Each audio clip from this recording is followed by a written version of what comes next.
Matthew 5. Now when Jesus saw the crowds, he went up on a mountainside and sat down. His disciples came to him, and he began to teach them.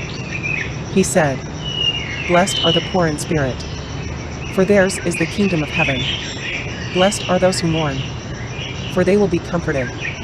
Blessed are the meek, for they will inherit the earth. Blessed are those who hunger and thirst for righteousness, for they will be filled. Blessed are the merciful, for they will be shown mercy. Blessed are the pure in heart, for they will see God.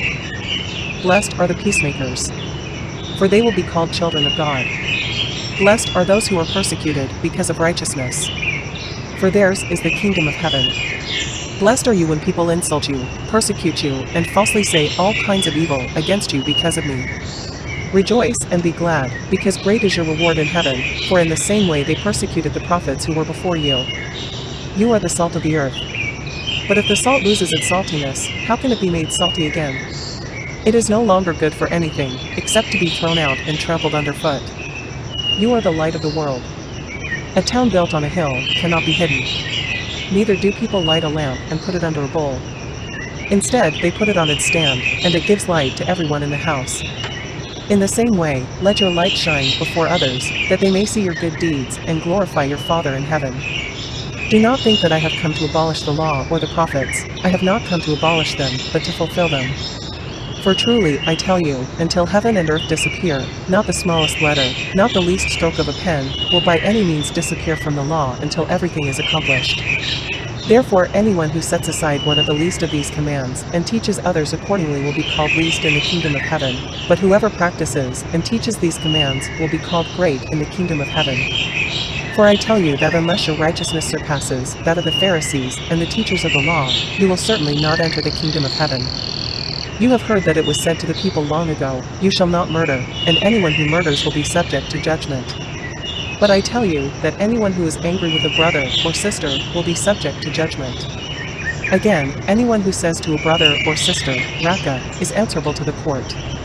And anyone who says, "You fool," will be in danger of the fire of hell. Therefore, if you are offering your gift at the altar, and there remember that your brother or sister has something against you, leave your gift there in front of the altar. First, go and be reconciled to them, then come and offer your gift. Settle matters quickly with your adversary who is taking you to court. Do it while you are still together on the way, or your adversary may hand you over to the judge, and the judge may hand you over to the officer, and you may be thrown into prison. Truly I tell you, you will not get out until you have paid the last penny. You have heard that it was said, "You shall not commit adultery." But I tell you that anyone who looks at a woman lustfully has already committed adultery with her in his heart. If your right eye causes you to stumble, gouge it out and throw it away. It is better for you to lose one part of your body than for your whole body to be thrown into hell. And if your right hand causes you to stumble, cut it off and throw it away.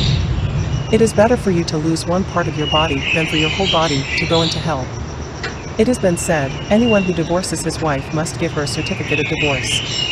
But I tell you that anyone who divorces his wife, except for sexual immorality, makes her the victim of adultery, and anyone who marries a divorced woman commits adultery. Again, you have heard that it was said to the people long ago, "Do not break your oath, but fulfill to the Lord the vows you have made." But I tell you, do not swear an oath at all, either by heaven, for it is God's throne, or by the earth, for it is his footstool, or by Jerusalem, for it is the city of the great king. And do not swear by your head, for you cannot make even one hair white or black.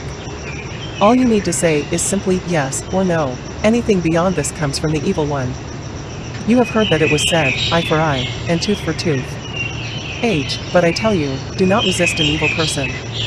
If anyone slaps you on the right cheek, turn to them the other cheek also. And if anyone wants to sue you and take your shirt, hand over your coat as well. If anyone forces you to go 1 mile, go with them 2 miles.